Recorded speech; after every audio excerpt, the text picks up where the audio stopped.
செழியன் காட்டின் அழகை ரசித்துக் கொண்டிருந்தான். அவன் அமர்ந்திருந்த மரத்தின் மேலிருந்த குரங்குகள் அலப்பறை ஓசை அவனுக்கு கேட்டது. அணில்கள் ஓடி பிடித்து விளையாடின. குயில் ஒன்று குக்கு குக்கு என கூவியது.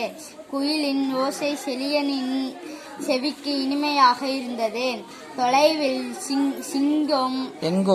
எங்கோ சிங்கம் முழங்கும் சத்தம் கேட்டது. அந்த சத்தத்தை கேட்டவுடன் காடே பரபரப்பாகி விட்டது. பறவைகள் இறக்கைகளை படபடையென அடித்து கொண்டு இங்குமங்கும் பறந்தன. யானை பிளிறியது, ஆந்தை அலறியது. கீரிப்பிள்ளையும் செடிகளின் மறைவிலிருந்து ஓடியது. மயில் அகவியது. பாம்பு தன புற்றிலிருந்து வெளியே